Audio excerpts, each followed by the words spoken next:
Little Wrexham are in the 3rd division of the Football League, and for them to reach the last 8 out of hundreds of teams in the FA Cup is a remarkable enough occurrence to bring on a localised attack of the well-known disease, cup fever. These are the symptoms. First, men in football strip rush up and down their pitch, more determined than usual to get nowhere faster before turning round and rushing back. Second, spots, red and white in the case of Wrexham, appear in a rash in shops and offices around the town. Third, people become susceptible to the approaches of travel agents, persuading them to enjoy the delights of a day trip to, of all places, Burnley.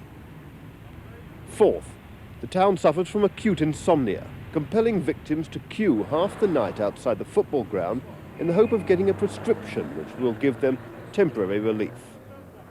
Fifth, the illness gets into the mind of local motor agents who call a press conference to offer to give away £20,000 worth of new cars to the players if they win the cup. The fever is clearly mental. The town just went crackers. Everybody's talking about it, you know, there's nothing else going on except football now for the last 3 weeks, I would think. Everywhere I go, it's Wrexham, Wrexham, Wrexham. Only these doors close out the epidemic. The bookmakers of Wrexham are nervously counting their losses and holding their breath. It's a town with a tradition of hard gambling, but there's never been betting like this before. Wrexham, of course, will rank outsiders to win the cup, 2, 3 or 4,000 to 1 against. Normally, bookmakers are pleased to welcome bets on outsiders because they help to offset the heavy bets placed on the favourites. What they don't like is what's happening in Wrexham now, when all the money is placed on the outsider and the outsider keeps winning. The betting started in a mild way back in January, when Wrexham met Crystal Palace in the 3rd round of the Cup.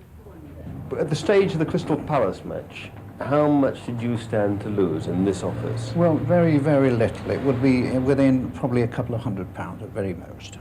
Probably £30 or £40 would have been maximum we paid out, I would think, on that one game. Yeah. Oh, very little. There's no real interest for that. What sort of? Well, a few pounds. Nothing worth talking about. About £100 or so. So you weren't worried then? No. Crystal Palace 0, Wrexham 2. So they went on to meet Middlesbrough, leaders of the 2nd division. When it came to the Middlesbrough match, how much did you stand to lose? Of course, then the interest had increased. But I think people were still a bit wary. They couldn't, you know, couldn't really believe it. And it was probably about £400 or £500. Well, around about £400, I should think. Must have been 800. The Giant Killers had struck again, with a 1-0 victory which meant they had to face a 1st division club, Southampton. The Southampton match, how much did you stand to lose on that? Well, I think everybody went wild that day, you know, it's probably around £1,700–1,800. About £800 or £900. Getting worried? Is right, yes. Well, that cost us £4,250. Southampton 0, Wrexham 1, a result against all the bookmakers' odds. And it's this Saturday's match which really worries them. If Wrexham win at Burnley, the bookies lose £25,000. And lurking on the horizon, the vague possibility that Wrexham might just do what no other 3rd division club has ever done before and win the FA Cup. If Wrexham win the Cup... Oh, the jackpot. The jackpot.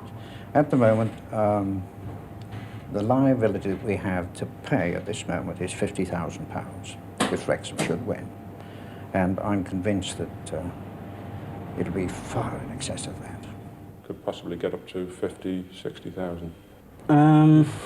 Approximately 12,000. Be about 10,000, I should imagine.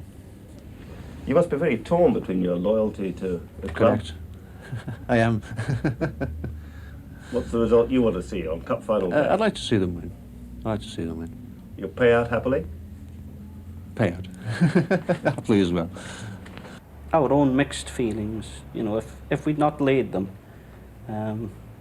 well, I would love to go to Wembley and I'd be cheering along with everybody else, I would think, and I'd be very happy. But if you're talking about the financial side of it, well, I'm going to feel a bit down that night, obviously. Yeah.